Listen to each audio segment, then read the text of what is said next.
अस्सलाम वालेकुम जी। तो अब हम लोग स्टार्ट करने लगे हैं फोर्थ ईयर के लेक्चर्स। और फोर्थ ईयर जो है वो हम आई से स्टार्ट करने जा रहे हैं, क्लिनिकल ऑफ्थेल्मोलॉजी। और यहाँ से भी जो टॉपिक मैंने सेलेक्ट किया है वो रेटिना है, क्योंकि बहुत इंपॉर्टेंट टॉपिक है और यहीं से मोस्टली जो क्लास में भी लेक्चर स्टार्ट होते हैं वो इसी टॉपिक से स्टार्ट किए जाते हैं। तो हम रेटिना को सबसे पहले डिस्कस करेंगे। और रेटिना को इसकी पैथोलॉजीज डिस्कस करने से पहले ये बहुत इंपॉर्टेंट है कि हमें इसकी एनाटॉमी अच्छे से पता हो, इसका स्ट्रक्चर पता हो, इसकी सप्लाईज पता हो, देन हम इसके जो भी पैथोलॉजी आगे हमने देखनी है वो हम देख सकेंगे। तो कुछ पॉइंट्स मैं आपको सबसे पहले इसकी एनाटॉमी के बारे में, इसके स्ट्रक्चर के बारे में बताऊँगी, फिर नेक्स्ट वीडियो से हम लोग इसकी पैथोलॉजी डिस्कस करेंगे। तो सबसे पहली चीज़ तो जनरली जो आपको रेटिना के बारे में पता होनी चाहिए वो ये कि रेटिना जो है वो एक थिन और ट्रांसपेरेंट लेयर होती है। ठीक है, आप लोग बहुत छोटी क्लासेस से इसे पढ़ना शुरू कर देते हो कि थिन ट्रांसपेरेंट लेयर है और ये इनर मोस्ट लेयर है आई बॉल की। ठीक है, हम लोग पढ़ते हैं कि स्क्लेरा कोरोइड है, देन इनर मोस्ट लेयर जो होती है ना वो आई बॉल की, वो क्या होती है, वो हमारे पास होती है रेटिना। ठीक है, अच्छा उसके बाद इसके कुछ पॉइंट्स हमने देखने हैं। उनमें सबसे पहले तो पॉइंट आ जाता है इसकी डेवलपमेंट का, कि डेवलप कहाँ से होती है। तो आपने अगर सेकेंड ईयर की एम्ब्रियो पढ़ी होगी, उस सेकेंड ईयर एम्ब्रियोलॉजी में वो सारी आइज़ की डेवलपमेंट बताता है। तो वहाँ पर आप लोगों ने डिटेल में पढ़ा होगा कि ये बनती है न्यूरो एक्टोडर्म से। ठीक है, यहाँ पर क्योंकि ज़रूरत नहीं है ऐसे सारा उसको रिवाइज़ करने की, लेकिन आप लोगों को याद आ गया होगा कि ये डेवलप कहाँ से होती है, न्यूरो एक्टोडर्म से डेवलप होती है। ठीक है, होता कुछ यूँ है कि हमारे पास ना, मैं आपको इसका एक इमेज भी दिखाऊंगी। इसमें ये होता है कि प्राइमरी ऑप्टिक वेजिकल बनती है। ठीक है, सबसे पहले प्राइमरी ऑप्टिक वेजिकल बनती है, फिर उस वेजिकल में क्या होता है कि वो वेजिकल आगे डिफ्रेंशिएट हो जाती है दो चीज़ों में। एक उसकी बन जाती है आउटर लेयर उस वेजिकल की, ठीक है, एक उसकी बन जाती है इनर लेयर। तो जो उसकी आउटर लेयर होती है ना, वो फिर बना देती है पिगमेंट एपिथेलियम। रेटिना की एक लेयर होती है पिगमेंट लेयर। ठीक है, वो पिगमेंट वाली लेयर बना देती है, और जो इनर लेयर है वो सारे अंदर सेंसरी रेटिना बना देती है। सेंसरी रेटिना में फर्दर फिर अंदर 9 से 10 लेयर्स आ जाती हैं। तो वो जो है वो सेंसरी रेटिना उसको कहते हैं। और एक उन सब लेयर्स के बाहर एक पिगमेंट वाली लेयर होती है जो आउटर लेयर से बनती है। तो ये थोड़ा सा इसकी डेवलपमेंट को हमने डिस्कस कर लिया। अच्छा, आगे हम इसकी ना ग्रोथ एनाटॉमी देखते हैं रेटिना की। ग्रोथ एनाटॉमी भी इसकी बहुत आसान है, तकरीबन सारी वही चीज़ें हैं जो पहले हमने पढ़ी हुई हैं, बस हमने उनको रिवाइज करना है। सबसे पहली चीज़ आ जाती है कि रेटिना की एक्सटेंड कहाँ से करता है। तो रेटिना जो है ना ये ऑप्टिक डिस्क से एक्सटेंड करता है। ठीक है, अच्छा तो रेटिना क्या करता है, ये एक्सटेंड करता है, एक्सटेंड फ्रॉम ऑप्टिक डिस्क से ये एक्सटेंड करेगा, कहाँ तक ये जाता है, ओरा सिराटा तक। अब ओरा सिराटा क्या चीज़ है, असल में ना ये होता है, अगर मैं वैसे आपको इसका अच्छा सा इमेज दिखाऊंगी यहाँ पर, अगर मैं आपको समझाने की कोशिश करूँ तो लेट्स सपोज कि ये हमारे पास ऐसे करके अगर हम बना दें, और ये पीछे हमारी ऑप्टिक, यहाँ पर ऑप्टिक डिस्क बन गई, तो यहाँ से रेटिना स्टार्ट होगा ऑप्टिक डिस्क से। ठीक है, और ये आगे तक जाएगा यहाँ तक, इस पॉइंट को हम कहते हैं ओरा सिराटा। वो वाला पॉइंट जहाँ पर सिलेरी बॉडी बनना स्टार्ट हो जाती है। आपको पता है ना, रेटिना के पीछे होती है कोरोइड की लेयर, और कोरोइड यहाँ पर आकर क्या बना देती है, सिलेरी बॉडीज़ बना देती है। इस तरह से ये सिलेरी बॉडीज़ बन गई। तो वो वाला पॉइंट यहाँ पर, वो वाला पॉइंट जहाँ पर रेटिना ने ख़त्म होना है, और यहाँ पर मल्टी लेयर्ड रेटिना है ना, रेटिना के आपको पता है 10 लेयर्स होती हैं, तो इतनी ज़्यादा लेयर्स हैं रेटिना की, ये मल्टी लेयर्ड रेटिना यहाँ पर ख़त्म होगा, और आगे क्या स्टार्ट हो जाएगा, सिलेरी बॉडी स्टार्ट हो जाएगी। तो इस पॉइंट को हम ओरा सिराटा कह देते हैं। तो ये हमारे पास होगी रेटिना की एक्सटेंशन। ठीक है, कहाँ से कहाँ तक एक्सटेंड करता है। एक और चीज़ यहाँ पर आ जाती है, रेटिनल इक्वेटर। अच्छा, रेटिनल इक्वेटर जो होता है ना वो यहाँ पर ऐसे होता है इक्वेटर। ठीक है, ड्रा कर लें अगर हम लोग, तो ये रेटिनल इक्वेटर है। रेटिनल इक्वेटर क्या होता है कि ये ना रेटिना को डिवाइड कर देता है दो पोर्शंस में। अब एक पोर्शन जो है वो पोस्टीरियर है और एक इंटीरियर है। जो पोस्टीरियर पोर्शन है ना, इक्वेटर के पीछे वाला पोर्शन, ऑप्टिक डिस्क की तरफ वाला, उसको हम कहते हैं पोस्टीरियर पोल। मतलब ये हमारे पास रेटिना का क्या हो गया, पोस्टीरियर पोल। ठीक है, ये हो गया पोस्टीरियर पोल। और जो आगे वाला पोर्शन है जो कि हमारे पास है इस इक्वेटर के और ओरा सिराटा के दरमियान, ये वाला पोर्शन, इसको हम क्या कहते हैं, इसको हम कहते हैं पेरिफेरल रेटिना। ठीक है, ये वाला जो पोर्शन है इसको हमने क्या कह देना है, इसको हमने कहते हैं पेरिफेरल रेटिना। तो इक्वेटर ने क्या कर दिया, इक्वेटर ने रेटिना को दो पोर्शंस में डिवाइड कर दिया। ठीक है, टॉपिक में एक और चीज़ आपको बतानी चाहिए कि ऑप्टिक डिस्क की मैं बार बार बात कर रही हूँ। ऑप्टिक डिस्क क्या चीज़ है, तो ये जो ऑप्टिक डिस्क होती है ना, इसको हम यहाँ देख लेते हैं। ऑप्टिक डिस्क हमारे पास पिंक कलर्ड का एक वेल डिफाइंड सर्कुलर एरिया होता है, पिंक कलर्ड ये होता है और ये सर्कुलर सा एरिया होता है। और ये वो वाली जगह है जहाँ से सारे जितने भी रेटिना के फाइबर है ना, रेटिना से नर्व फाइबर आ रहे हैं इधर से भी जितने भी रेटिना के नर्व फाइबर है ना, वो सारे यहाँ पर कन्वर्ज करते हैं और कन्वर्ज करके ऑप्टिक नर्व बना देते हैं, जो यहाँ से फिर पीछे ब्रेन की तरफ चले जाते हैं। एरिया है पिंक कलर का एरिया, यहाँ पर रेटिनल नर्व फाइबर कन्वर्ज करेंगे और ऑप्टिक नर्व बना देंगे। आगे एक चीज़ इंपॉर्टेंट है वो ये कि इसका डायमीटर जो है वो 1.5 mm होता है, यानी 1.5 मिलीमीटर होता है इसका डायमीटर। ठीक है, तो ये हमने ऑप्टिक डिस्क को देखा, ये हमने देखी जी रेटिना की ग्रॉस एनाटॉमी। अब आगे हम देखते हैं कि रेटिना की थिकनेस कितनी होती है। ठीक है, अच्छा, रेटिना की थिकनेस ना वेरी करती है। जब ये स्टार्ट हो रहा होता है ना ऑप्टिक डिस्क के पास, वहाँ पर इसकी थिकनेस होती है तकरीबन 0.56 मिलीमीटर। ठीक है, ऑप्टिक डिस्क वाली जगह पर। लेकिन जैसे जैसे ये आगे जाता है ओरा सिराटा की तरफ जाता है तो इसकी थिकनेस ना कम होना शुरू हो जाती है, वहाँ पर इसकी थिकनेस फिर हो जाती है 0.1 mm। ठीक है, तो ये चीज़ आपने याद रख लेनी है, MCQ आ सकता है। अच्छा, उसके बाद आ जाते हैं जी रेटिना में फर्दर जो हमने बात की थी, जब मैंने आपको डेवलपमेंट बताई थी रेटिना की, तो मैंने आपको कहा था कि जो प्राइमरी ऑप्टिक वेजिकल्स बनती है ना, फिर आपको पता है कि वेजिकल की ऐसी इन्वेजिनेशन हो जाती है तो कुछ इस तरह वेजिकल की शक्ल बन जाती है। ये सारी चीज़ आपने एम्ब्रियो में पढ़ी हुई है। तो जो आउटर लेयर होती है वो पिगमेंट एपिथेलियम बना देती है उस वेजिकल की, और जो इनर लेयर होती है वो सारा सेंसरी रेटिना बना देती है। तो यहाँ पर वही चीज़ बता रहा है कि रेटिना कंसिस्ट ऑफ, यानी रेटिना के पास क्या होती है, रेटिना के पास होती है दो पोर्शंस। अगर यहाँ पर हम लिखें रेटिना, तो टोटली जो हमारा रेटिना है उसके पास होती है दो पोर्शन। एक उसके पास होती है रेटिनल पिगमेंट एपिथेलियम, जिसमें पिगमेंट प्रेजेंट होता है। ठीक है, पिगमेंट एपिथेलियम, इसमें कोई नर्व फाइबर वगैरह ऐसा कोई चीज़ नहीं है, सिर्फ उसमें पिगमेंट है। और एक इसको और पोर्शन होता है जिसे हम सेंसरी रेटिना कहते हैं। इस पोर्शन ने करना होता है कि जो हमारा इमेज बनाना है, जो लाइट आनी है, जो भी सारी नर्व इम्पल्सिस स्टार्ट होनी है, वो सब कुछ सेंसरी रेटिना से होना है। तो दो पोर्शन हो गए टोटल रेटिना के, एक पीछे वाला है जिसे हमने कहते हैं रेटिनल पिगमेंट एपिथेलियम, और आगे जो सारा पोर्शन है ये सेंसरी रेटिना। अच्छा, सेंसरी रेटिना में फर्दर लेयर्स होती हैं, फर्दर कई तरह के सेल्स होते हैं। तो सेंसरी रेटिना को अगर हम डिवाइड करें ना, सबसे पहले तो सेंसरी रेटिना, उसके अलावा म्यूरल सेल्स के अलावा आते हैं other cells, other important cells, मतलब वो म्यूरल सेल्स तो नहीं है लेकिन वो भी इंपॉर्टेंट है।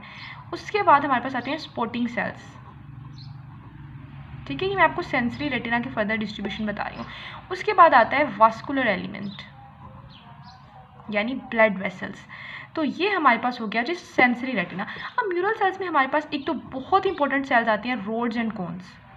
ठीक है, ये बहुत इंपॉर्टेंट है, मेन काम इन्हीं का होता है, इनको फोटो रिसेप्टर भी कहते हैं, रोड्स एंड कोन्स आते हैं। दूसरा म्यूरल सेल्स में आते हैं बाईपोलर सेल्स, ये भी बहुत इंपॉर्टेंट सेल्स हैं। ठीक है, और तीसरा म्यूरल सेल्स में आ जाते हैं जी गैंग्लियन सेल्स। गैंग्लियन सेल्स वो सेल्स हैं जिन्होंने फिर फर्दर ऑप्टिक नर्व के लिए नर्व फाइबर्स देने हैं। यहाँ पर मैंने आपको बताया था ना, यहाँ पर मैंने आपको बताया, किधर गया, यहाँ पर मैंने आपको बताया था कि ऑप्टिक नर्व फाइबर यहाँ से आएंगे और ऑप्टिक नर्व बनेगी। तो ये जो ऑप्टिक नर्व फाइबर यहाँ से आने हैं ना, ये गैंग्लियन सेल्स के ही होते हैं, एक्सोन्स होते हैं उनके। तो गैंग्लियन सेल्स भी बहुत इंपॉर्टेंट है, बाईपोलर सेल्स भी, रोड्स एंड कोन, ये चारों जो बहुत इंपॉर्टेंट सेल्स हैं ये म्यूरल सेल्स हो जाते हैं। फिर अदर इंपॉर्टेंट सेल्स में दो तरह के सेल्स आ जाते हैं, एक इनमें आ जाते हैं हॉरिजॉन्टल सेल्स। ठीक है, इन सब सेल्स की हम इमेज भी देखेंगे, और दूसरा आ जाते हैं एमाक्राइन सेल्स। तो ये दो सेल्स यहाँ पर आ जाते हैं। स्पॉटिंग सेल्स में एक ही सेल्स आते हैं जिन्हें मुलर सेल्स भी कहते हैं, और इन्होंने नाम से जाहिर है इन्होंने स्पॉट करना होता है, ग्लायल सेल्स भी इनको कहते हैं। और वास्कुलर एलिमेंट्स में क्या आ जाती हैं, रेटिना की ब्लड वेसल्स आ जाती हैं। तो ये हमने रेटिना का थ्रू स्ट्रक्चर देख लिया कि रेटिना में कौन कौन से सेल्स होंगे, कौन कौन सी चीज़ें होंगी। अच्छा, आगे बहुत इंपॉर्टेंट चीज़ एक आने वाली है, वो है लेयर्स ऑफ रेटिना।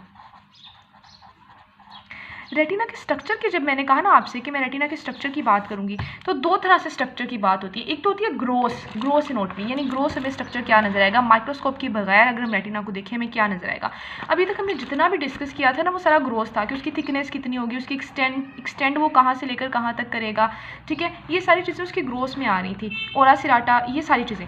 जब हमने बात करनी है ना लेयर्स ऑफ रेटिना की, तो ये आ जाता है उसका माइक्रोस्कोपिक स्ट्रक्चर, यानी अगर आप माइक्रोस्कोप से देखोगे ना तब आपको रेटिना में कौन सी चीज़ें नजर आएंगी, तब आपको उसमें ना बहुत सारी लेयर्स नजर आएंगी। ठीक है, आपको सबको नजर आएगी रेटिना की पिगमेंट एपिथेलियम। बार बार मैं आपको बता रही हूँ कि रेटिना में सबसे बाहर की तरफ पिगमेंट एपिथेलियम होती है, उसके अंदर की तरफ सारा सेंसरी रेटिना होता है, और उस सेंसरी रेटिना को फर्दर हमने बहुत सारी लेयर्स में डिवाइड कर दिया है। तो पिगमेंट एपिथेलियम के फ़ौरन बाद हमारे पास आएगी रोड्स एंड कोन्स की लेयर्स। ठीक है, अभी मैं सिर्फ आपको नाम बता रही हूँ, फिर मैं आपको इसका इमेज भी दिखाऊंगी। तो पिगमेंट एपिथेलियम सबसे बाहर क्या हो गया, पिगमेंट एपिथेलियम, ये वाली जो बाहर वाली है। फिर जो अंदर वाली रेटिना थी उसका सबसे पहली लेयर आई जिसको कह दिया रोड्स एंड कोन्स। अच्छा, अब ये जो रोड्स उसके बाद रोड्स एंड कोन्स ना, इनका स्ट्रक्चर कुछ ऐसा होता है, काफ़ी ना बड़े बड़े सेल्स होते हैं। इनका हमने फिजियो में सेकेंड ईयर में सारा स्ट्रक्चर डिटेल में पढ़ा था। इनके ना न्यूक्लियाई होते हैं ऐसे, जैसे ये रोड्स एंड कोन्स है ना, वैसे मैं बिल्कुल ठीक स्ट्रक्चर नहीं बता रही, सिर्फ आपको समझाने के लिए बना रही हूँ। तो यहाँ पर होते हैं इनके एंड पर न्यूक्लियस पड़े हुए। तो ये जो रोड्स एंड कोन्स का ये वाला पोर्शन है ना सारा, ये आ गया इस लेयर में, और बाद में ये जो न्यूक्लियस वाला पोर्शन है ना, ये आ गया अगली लेयर में, जिसको कहते हैं आउटर न्यूक्लियर लेयर। यहाँ पर आपने गौर से समझनी है ये बात कि जो रोड्स एंड कोन्स की न्यूक्लियाई है ना, वो अलग रेटिना की लेयर बना देते हैं, उसको कहते हैं आउटर न्यूक्लियर लेयर। और ये वाला जो पोर्शन है रेटिना का, इसको हम कह देते हैं रोड्स एंड कोन्स की लेयर, या हम कह देते हैं फोटो रिसेप्टर लेयर। अच्छा, अब इन दोनों लेयर्स के दरमियान में यहाँ पर हम ना इमेजिनरी एक लाइन बना देते हैं, इसको हम कह देते हैं आउटर लिमिटिंग मेम्ब्रेन या एक्सटर्नल, आउटर या एक्सटर्नल लिमिटिंग मेम्ब्रेन। मतलब तीन तरह की लेयर्स जो हैं वो इन्हीं रोड्स एंड कोन्स ने ही बना दी। एक तो आउटर लेयर बना दी जिसको हमने रोड्स एंड कोन्स कहा, या हमने कहा फोटो रिसेप्टर लेयर, फिर आगे एक्सटर्नल लिमिटिंग मेम्ब्रेन जो कि इमेजिनरी लाइन होती है, फिर आगे इनके न्यूक्लियाई, दोनों के रोड्स के भी और कोन्स के भी, जिनको कह दिया आउटर न्यूक्लियर लेयर। उसके बाद ना ये होता है कि आती है आउटर प्लेक्सीफोम लेयर। न्यूक्लियर लेयर के बाद आती है आउटर प्लेक्सीफोम लेयर। अच्छा, ये प्लेक्सीफोम लेयर कैसे बनती है? ये ना ऐसे बनती है कि जो रोड्स एंड कोन्स हैं ये क्या करते हैं, साइनैप्स बनाते हैं। जो नीचे सेल्स पड़े हुए हैं ना, जैसे हॉरिजॉन्टल सेल्स यहाँ पर पड़े हुए हैं, बाइपोलर सेल्स पड़े हुए हैं, गैंग्लियन सेल नहीं, गैंग्लियन नहीं आएंगे अभी, बाइपोलर सेल्स आएंगे, हॉरिजॉन्टल सेल्स। हॉरिजॉन्टल सेल और बाइपोलर सेल, ये दोनों सेल ना ऐसे मतलब नीचे से इनके फाइबर आ रहे हैं, ऊपर से रोड्स और कोन्स के फाइबर आ रहे हैं, यहाँ पर साइनैप्स बन जाता है। तो जहाँ पर साइनैप्स बनते हैं ना, उस लेयर को हम कह देते हैं आउटर प्लेक्सीफोम लेयर। अच्छा, अब उन्होंने साइनैप्स तो बना दिया, अब उनके फाइबर आ रहे थे, तो नीचे उनके अपने भी तो न्यूक्लियाई पड़े होंगे ना, हॉरिजॉन्टल सेल के न्यूक्लियाई पड़े होंगे, बाइपोलर सेल के न्यूक्लियाई पड़े होंगे। तो वो जो न्यूक्लियाई वाली लेयर होगी वो होगी हमारे पास इनर न्यूक्लियर लेयर। ठीक है, इनर न्यूक्लियर लेयर। अब इनर न्यूक्लियर लेयर के बाद आती है इनर प्लेक्सीफोम लेयर। इनर प्लेक्सीफोम लेयर वो लेयर है जहाँ पर बाइपोलर सेल इधर साइनैप्स बना रहा है गैंग्लियन सेल के फाइबर्स के साथ। ऊपर बाइपोलर सेल साइनैप्स बना रहा था रोड्स एंड कोन्स के साथ, नीचे वो बना रहा है गैंग्लियन के साथ। तो वो थी आउटर प्लेक्सीफोम और ये है इनर प्लेक्सीफोम। अब इनर प्लेक्सीफोम के बाद आ जाएंगे गैंग्लियन सेल की खुद अपनी लेयर। गैंग्लियन सेल्स पड़े हैं जो बहुत इंपॉर्टेंट सेल हैं। अब गैंग्लियन सेल के मैंने कहा था कि नर्व फाइबर्स होते हैं जो कि आगे जाके फिर ऑप्टिक नर्व बनाते हैं। तो फिर एंड पर आ जाएगी उनके नर्व फाइबर्स की लेयर। ठीक है, और अब हमारे पास सिर्फ एक लेयर रह गई है, यहाँ पर जगह भी खत्म हो गई है, हम उसको आगे लिख लेते हैं। और वो हमारे पास बिल्कुल वैसी एक इमेजिनरी लाइन है जिसको हम कहते हैं इंटरनल लिमिटिंग मेम्ब्रेन। तो आपको लेयर्स ऑफ रेटिना अच्छे से समझ आ गई होंगी और याद भी हो गई होंगी। अब हम इनका ना इमेज देखेंगे ताकि हमें अच्छे से ये जो है वो विजुअल मेमोरी हमारी ज़्यादा अच्छी होती है, तो जब हम इन्हें देख लेंगे तो हमें ज़्यादा अच्छे से याद आएंगी। अच्छा, सबसे पहले ना रेटिना की लेयर्स देखने से पहले जो चीज़ हमने डिस्कस किया, रेटिना कहाँ से एक्सटेंड करा है, तो वो हम देखेंगे कि ये है ऑप्टिक डिस्क। ठीक है, ये वो वाला पोर्शन है जहाँ पर ऑप्टिक फाइबर आए थे और उन्होंने ऑप्टिक नर्व बनाई थी। तो यहाँ से रेटिना स्टार्ट हुआ ऑप्टिक डिस्क से, और ये आगे की तरफ अब जा रहा है और यहाँ पर आकर ओरा सिरेटा वो पॉइंट है जहाँ पर आकर रेटिना हो गया ख़त्म। यहाँ पर रेटिना ख़त्म हो गया और यहाँ से फिर क्या होना है कि सिलेरी बॉडीज़ आगे बन जानी है। ठीक है, तो ये हो गया जी रेटिना की एक्सटेंशन। सही है ना, कि ऑप्टिक डिस्क से ये स्टार्ट हुआ और ओरा सिराटा तक गया। यहाँ पर एक और चीज़ भी याद रखनी है आपने कि इसकी जो थिकनेस है ना वो ऑप्टिक डिस्क के पास ज़्यादा होती है और ओरा सिराटा तक आती आती है इसकी थिकनेस जो है वो कम हो जाती है। ठीक है, ये चीज़ भी बहुत इंपॉर्टेंट है, आपने याद रखनी है। यहाँ पर आगे अगर हम देखें तो इक्वेटर दिखाया है उन्होंने कि ये रेटिना का इक्वेटर है। मैंने बताया था कि यहाँ पर ऐसे इक्वेटर बन जाता है रेटिना का, ये भी एक इमेजिनरी लाइन ही होती है। ये हमने क्यों बनाया था, ताकि हम रेटिना को दो पोर्शन में डिवाइड कर सकें। जो तो इसके पोस्टीरियर पोर्शन है वो बन जाता है रेटिना का पोस्टीरियर पोल, और जो इसके एंटीरियर पोर्शन है ओरा सिरेटा और इक्वेटर के दरमियान, उसको हम कह देते हैं पेरिफेरल रेटिना। ठीक है, ये भी चीज़ होगी। आगे जो मोस्ट इंपॉर्टेंट चीज़ है ना वो ये थी जो मैंने आपको लेयर्स ऑफ रेटिना याद करवानी है। अब आपने गौर से देखना है, सबसे बाहर आपको नजर आएगी ये वाली जो चीज़ है, ये पिगमेंट एपिथेलियम है। ये जो सेल्स है ना ये वाले, ये सारे पिगमेंट वाले सेल्स हैं, ये पिगमेंट एपिथेलियम है। इसके बाद ये आगे जी आपके रोड्स एंड कोन्स। अब मैंने आपको थोड़ी सी इसकी खुद भी डायग्राम बना के बताया था, समझाने की कोशिश की थी कि जो रोड्स एंड कोन्स है ना इनकी न्यूक्ली एंड पर पड़े होते हैं, पहले इनकी बॉडीज आती हैं। तो जो इनकी बॉडीज वाली लेयर है उसको हम कह देते हैं रोड्स एंड कोन्स लेयर, या उसको हम कह देते हैं फोटो रिसेप्टर लेयर। ठीक है, उसके बाद हम ये जो डॉटेड लाइन है ना ये हम इमेजिनरी लाइन बना देते हैं जिसको हम कहते हैं एक्सटर्नल लिमिटिंग मेम्ब्रेन। इसके बाद आ जाते हैं इनके न्यूक्लियाई जो हो जाते हैं outer nuclear layer. Outer nuclear layer के बाद ये पोर्शन आता है जहाँ पर रोड्स एंड कोन्स के नर्व फाइबर क्या करते हैं, साइनैप्स करते हैं। ये जो हॉरिजॉन्टल सेल है पिंक सेल इनके साथ, या ये जो लंबे वाले बाइपोलर सेल्स हैं इनके साथ। तो जहाँ पर ये सारा साइनैप्स बन रहा है उसको कह देते हैं आउटर प्लेक्सीफोम लेयर। फिर आ जाता है ये वाली लेयर जहाँ पर बाइपोलर सेल्स के अपने न्यूक्लियाई हैं, और एमाक्राइन सेल्स हैं और हॉरिजॉन्टल सेल हैं, इन सब के न्यूक्लियर देखो एक ही जगह पर इकट्ठे हो रहे हैं, तो इसको हम कह देते हैं inner nuclear layer. Outer nuclear layer वो वाली जगह थी जहाँ पर रोड्स एंड कॉन्स के न्यूक्लियर थी, और इनर न्यूक्लियर लेयर वो वाली थी जहाँ पर बाइपोलर सेल्स के, एमाक्राइन, गैंग्लियन कह रही हूँ, हॉरिजॉन्टल सेल्स के न्यूक्लियर हैं, ठीक है। अच्छा, उसके बाद आएगा ये वाला पोर्शन, यहाँ पर अगेन साइनेप्स बन रहे हैं, और यहाँ पर जो साइनेप्स बन रहे हैं वो गैंग्लियन सेल के हैं, और यहाँ पर जो एमाक्राइन और बाइपोलर सेल्स हैं उनके हैं, तो इसको कहते हैं ना इनर प्लेक्सीफॉर्म लेयर। फिर आ जाएंगे गैंग्लियन सेल खुद, तो इसको कहते हैं गैंग्लियन सेल लेयर। उसके बाद सेकंड लास्ट लेयर आ जाती है जहाँ पर क्या होता है कि गैंग्लियन के जो नर्व फाइबर है ना ये जा रहे हैं इस तरफ, तो इसको कहते हैं नर्व फाइबर लेयर, ठीक है। और एंड पर ये दोबारा डॉटेड लाइन आ गई जो कि इमेजिनरी लाइन है, इनर लिमिटिंग मेम्ब्रेन। तो ये 10 लेयर्स होगी रेटिना की, और ये बहुत इंपॉर्टेंट लेयर है, इनको आपने अच्छे से याद रखना है, और आई होप सो कि आपको ये याद भी हो गई होंगी बहुत अच्छे से। अब हम जल्दी से, वीडियो बहुत लंबी होगी है, जल्दी से हम लास्ट टेस्ट कर लेते हैं।